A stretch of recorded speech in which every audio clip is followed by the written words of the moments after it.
I'm honored and excited today to introduce Professor Gerrit Meijer in this session of the GHGA lecture Advances in Data-Driven Biomedicine. In his work, he focuses on research into biomarker development for early detection, prognosis, and prediction of responses to therapy in colon cancer. This involves omic-based research, tumor profiling using DNA, RNA, and proteomics-based techniques. His work extends beyond this field into the topic of national and international research infrastructure and biobanking. To this end, he has spearheaded the implementation of comparative genomics hybridization in the Department of Pathology at the VU University Medical Center and initiated the field of DNA microarray technology. His official role since 2015 is Head of Research and Innovation at the Netherlands Cancer Institute, NKI, and he leads the Diagnostic Translational Oncology section at the Antonie van Leeuwenhoek Institute. His focus lies on translating disease biology into new diagnostic applications, the improvement of patient outcomes, and finding individually tailored therapies. He is vice chairman of the supervisory board of IKNL, the Netherlands Comprehensive Cancer Organization, which works on the reduction of impact of cancer from a personal all the way up to a societal level, working with care professionals, researchers, policymakers, and patients to translate data into insights to improve oncological and palliative care. He is also co-director of Biobanking Netherlands, and he's active in the SON-MW programs on personalized medicine and translational research. Furthermore, he's a member of the American Association for Cancer Research, American Association of Cancer Research programs for precision medicine. He will talk to us about gearing up omics-based research with the Dutch National Health Data Research Infrastructure, HealthRI. And with this, I give the word to Gerrit Meijer. Thank you, Pascal, for the kind introduction, and Anna for the invitation. Let me start sharing my screen.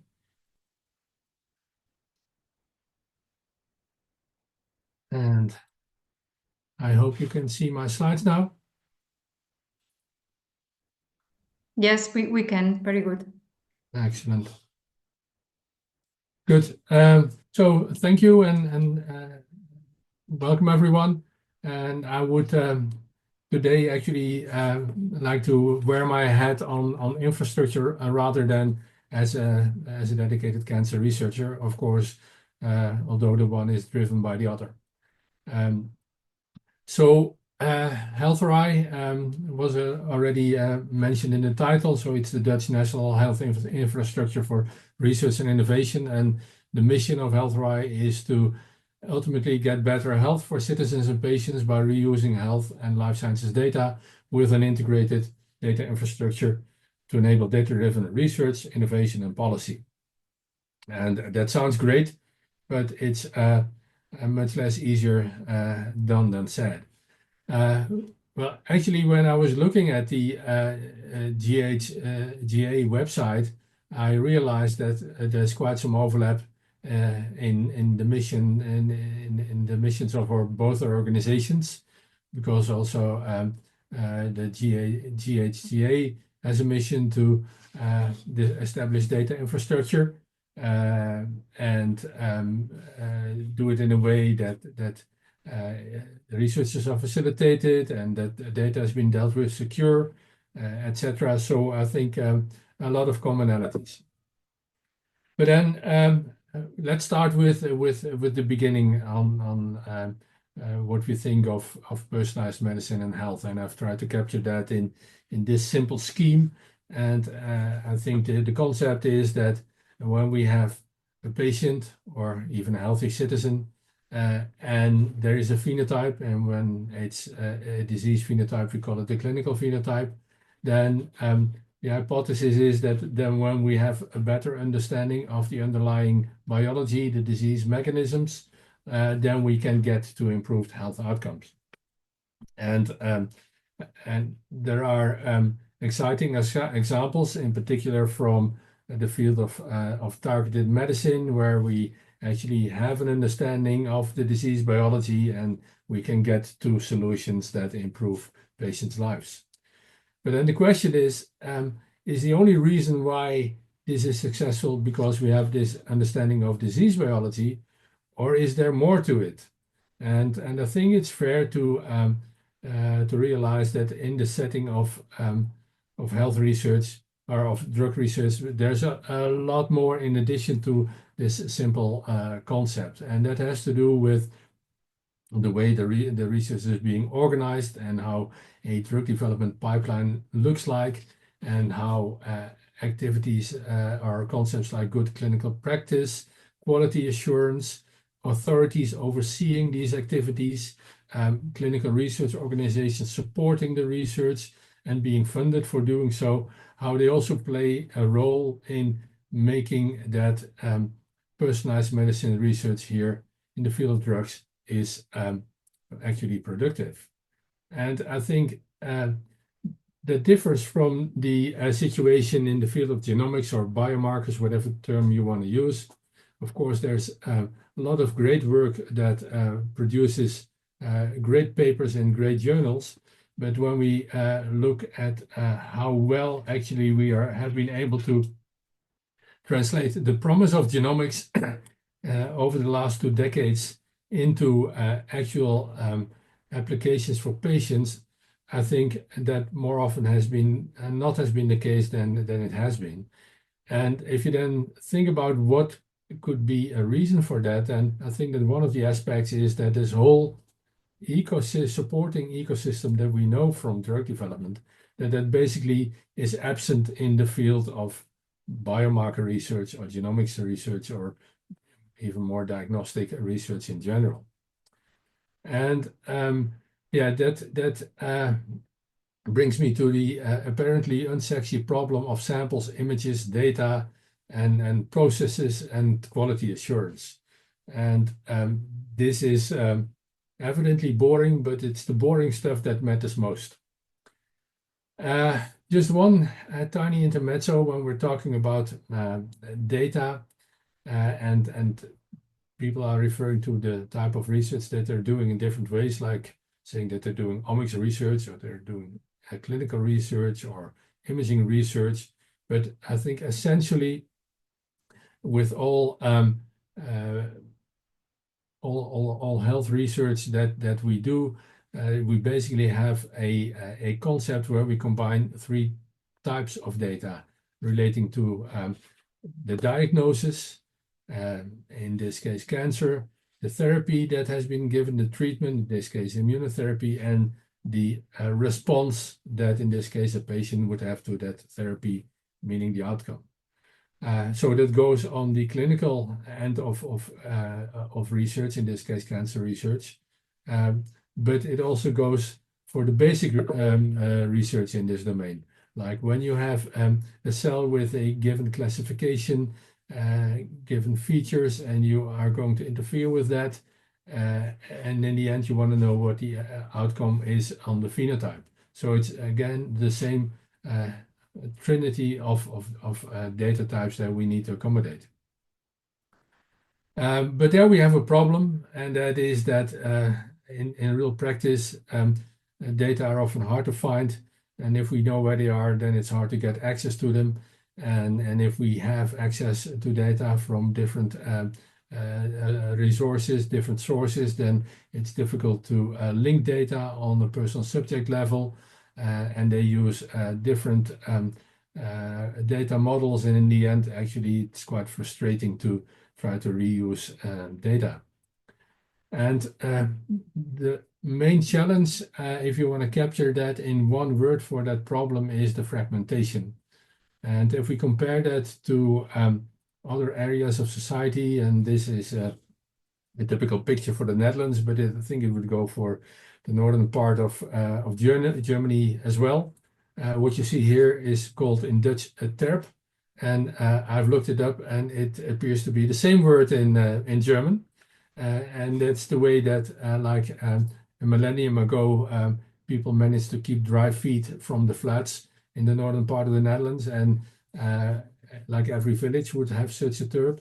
And in the meantime, we've learned that we can get much more impact if we build kind of more collective water resistance infrastructures. And well, it's interesting to see that in many other areas of society we have been able to realize this collective approach, and in biomedical research we're still suffering from this fragmentation. And it's also very important, in my experience, to stress that this is not a technical problem, something which you could solve by higher internet speed or a bigger server, but it's much more an organizational, social, and cultural problem. Well, let me give you a brief introduction on how we at HealthRI are looking at this and how we want to work together with the health ecosystem to become more productive in reusing these health and life sciences data that are symbolized here in this blue square in the middle. And then these data can be clinical phenotype data, or can be imaging data or omics data or what have you.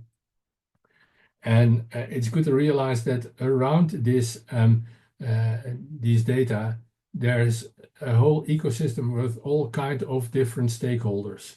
Of course, the persons and the institutes that actually produce these data in hospitals or health research organizations.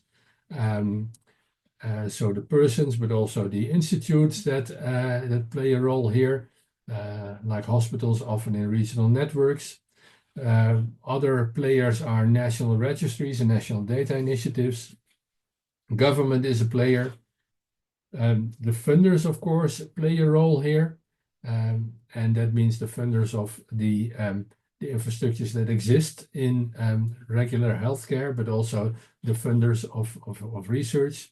Then very important researchers in the disease domain communities, industry, and also citizens and patients. And evidently also there's an international dimension to that, and at the European level, this is a very active subject of discussion and also subsidies. And if you look at what all of these stakeholders do, is that they have each of them all kind of interactions with the data side of things. And basically they all do that on their own way. And sometimes this reminds me to the time where actually that preceded Windows.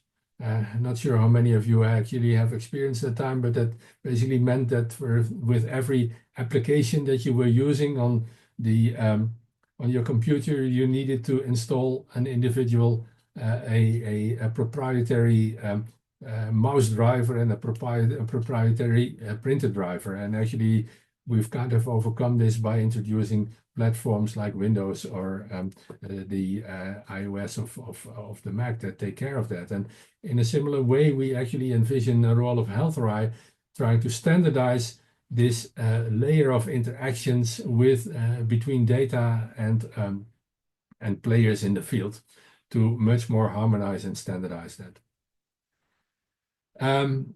But also that is much easier said than done, and HealthRI is an organization that was lucky enough to get funded with a subsidy of 69 million about 3 years ago.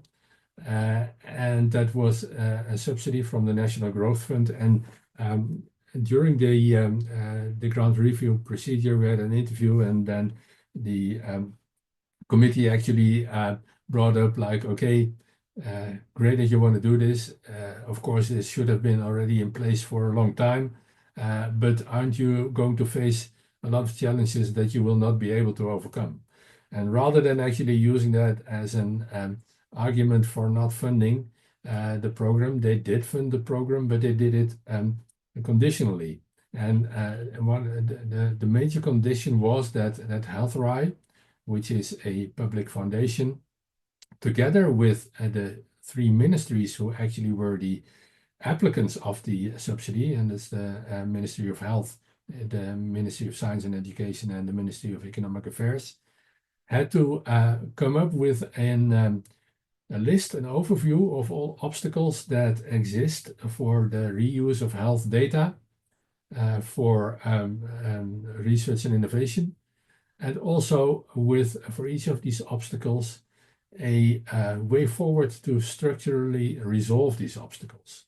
And so we had a deadline of 2 months, which was actually crazy, but we managed to submit it and got unconditionally funded. And this is basically is the summary of that list. And there were about 18 items, now here condensed to 14. And we ended up structuring these obstacles in 3 levels, where going from the left to the right, actually the first level is very much about the societal support and embedding for secondary use of data.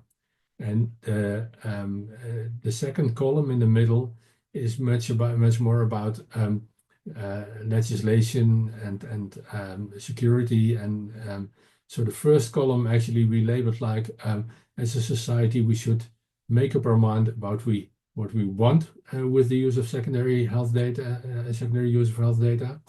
And the second column is about if we know what we want, how do we manage that we are allowed to do what we want?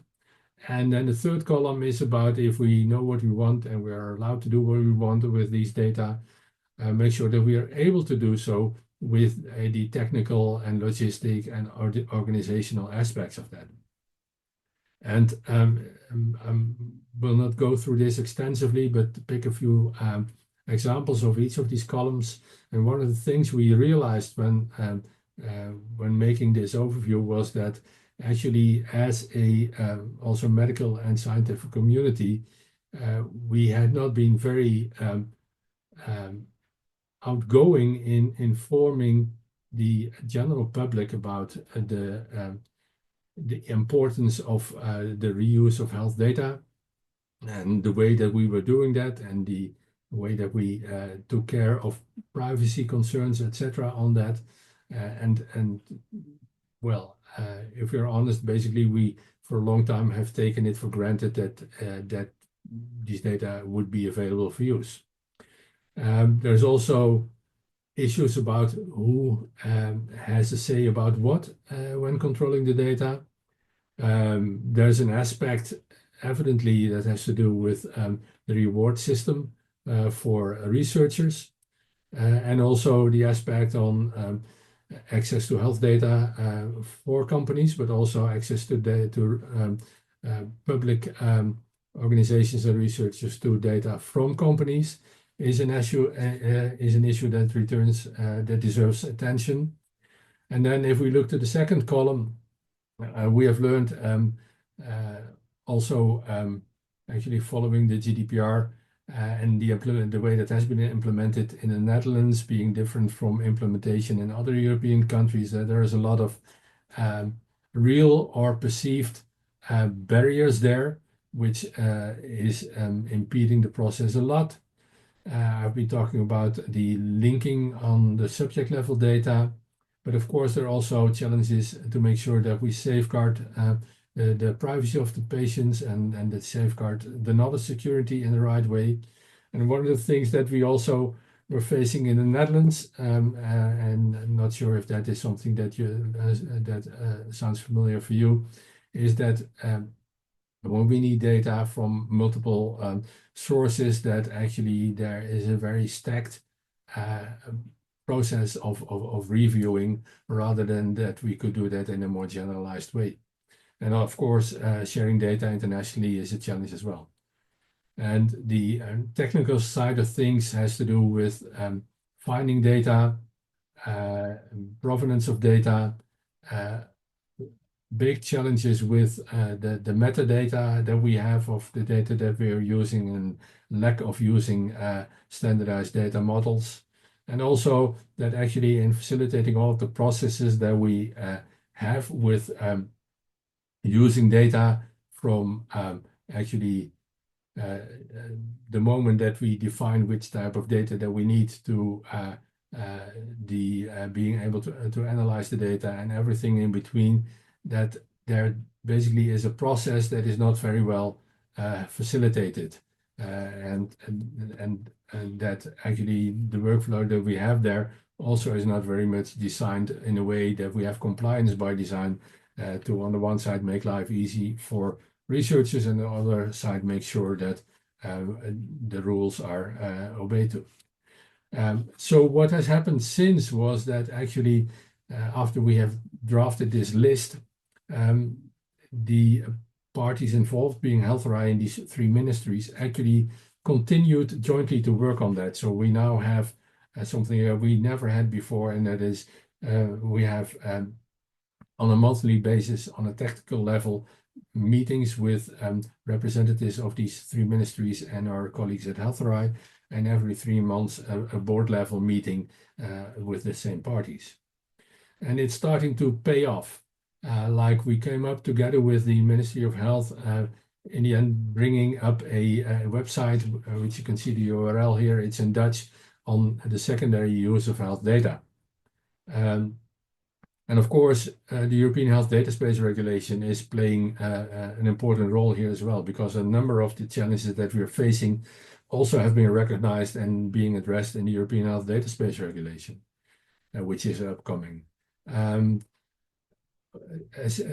With respect to the barriers that we were facing with the national implementation of the GDR, this has resulted in actually now a process that has been started to adapt the Dutch national implementation law of the GDPR.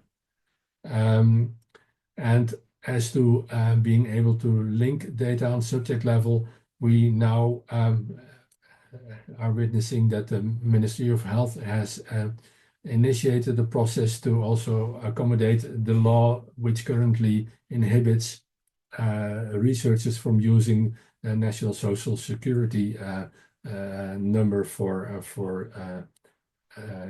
correct identification. And another example is that we now, together with parties involved, are working on a program to get to a national evaluation of the LC aspects of the observational research projects, where this was already in place for the intervention studies. This still was not organized for the observational studies. And then, of course, on the technical side, also the European Health Data Space asks for in the context of the Health Data Access Body, for a catalog, and we're standardizing the metadata, and we have been using data concept standards like DCAT AP for metadata and OMOP. And in terms of facilitating workflows, we are actually looking to establish the implementation of the DAMS. It stands for Data Application and Access Management Solution, also a feature of the European Health Data Space Regulation, in a way that it basically would work as a management solution to facilitate the research journey, rather than just a simple application entry point.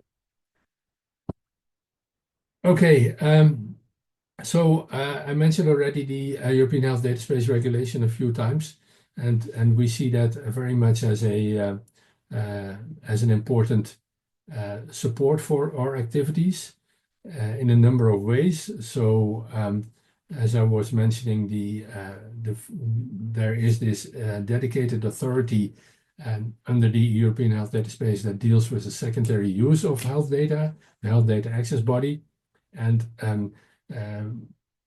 what also is important, that actually member states, governments of member states are obliged to install this authority, but also to finance this authority.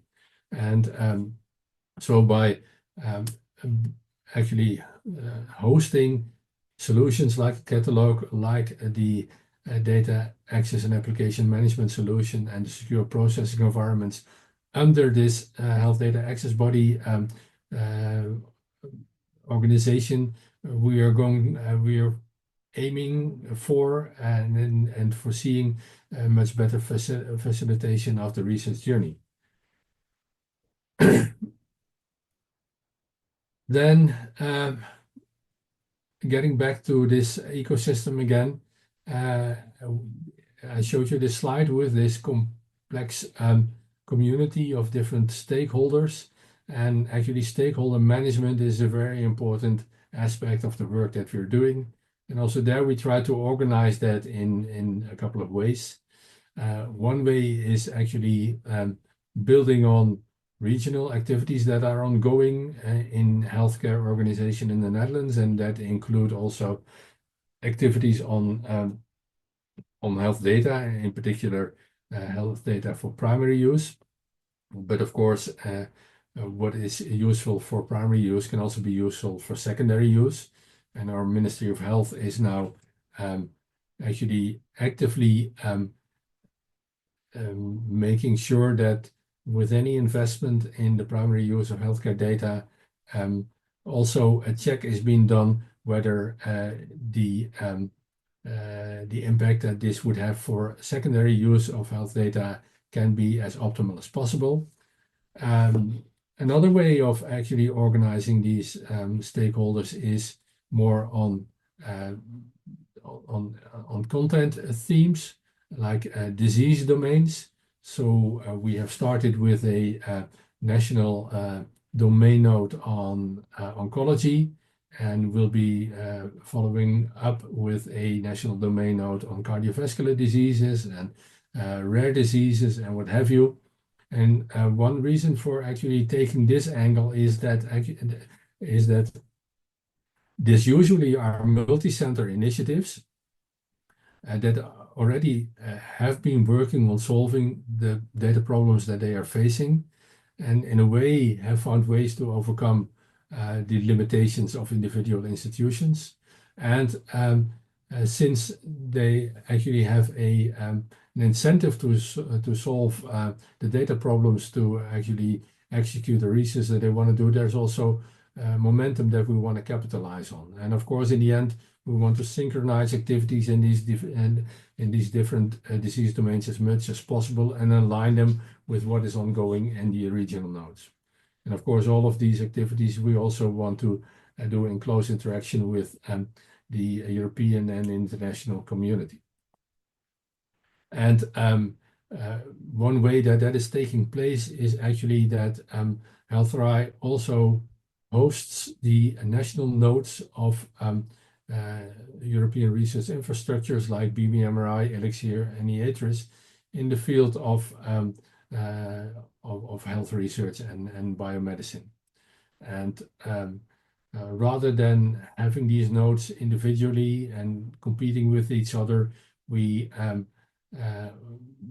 have been kind of stressing the point that there is a lot of opportunity for synergy and even a lot of overlap, which would make it even less sensible to have this in isolated programs. We bring it together to actually as an additional step of defragmentation.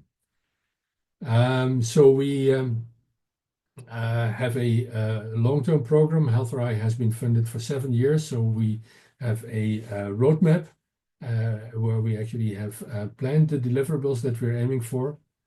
One of the, getting to my last couple of slides, one of the approaches that we also use in HealthRI is rather adopting best practices than reinventing wheels.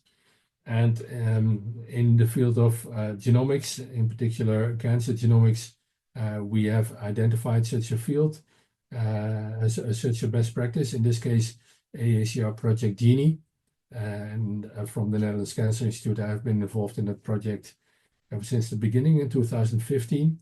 And this slide with the KPIs actually, to me, very evidently demonstrates the success of the project. So Genie has been able to bring together data from over 200,000 clinical sequencing analyses of over 180,000 patients from 18 institutions and from 7 countries, including 4 European countries. And it shows how much uptake there is of this data resource. And so far, we don't have something similar like that in Europe, and also not yet in the Netherlands, but we are aiming to follow that example. And in particular, part of the solution, in my view, is the fact that the application cBioportal is used for that. And I have come across documents on the web of the German Human Genome Archive that also refers to cBioportal, so this may be familiar to you. If so, then you will know that actually this has started around the Cancer Genome Atlas project, and since then has steadily increased to a very widely used resource. And these developments are still ongoing. So this is the public cBioportal, as you can see, and basically it already provides a kind of catalog of data sets available. And what is in particular appealing to me is that you don't need to be a bioinformatician actually to be able to work with the data. So, and there are different views on the data. You can have a dashboard with an overview, and we actually use this for real-life monitoring prospective studies in terms of a patient being accrued, experiments being conducted, etc. There's this tabular view with all of the clinical data that you want to have. There's evidently the gene level view, but one feature which is also very exciting in my view is to have the patient level view, where basically here in this top panel you have a longitudinal overview in a timeline in months of what this patient has come across in terms of surgery, in terms of samples being collected and analysis being done and therapies that have been performed, and what then the molecular alterations are that have been found in the samples that have been analyzed. And in fact, this already could be a very useful tool for molecular tumor boards. And of course, the fact that you're able to do analysis on outcome measures based on genomic features is appealing as well. And in addition, the tool allows for not only dealing with genomic data and tabular data, but also with embedded tools to look at digital slides and to look at radiology imaging. So there's some new features coming up, and this is work from Ina de Bruin from Memorial Sloan Kettering, who's doing a PhD at NKI. And that's also functionality to accommodate whole genome sequencing data, a wish that has long existed, by being able to produce circus plots like you can see here from a cBioportal. And evidently the fact that this is a well-developed community with a lot of support material also is important here. So this is an example of one of the ways that we aim to achieve the goals of HealthRI, and in the end that is all with the aim to get to a learning healthcare system, or in other words, to do faster, more, better practice changing studies. And that brings me to the end of my presentation. Thank you.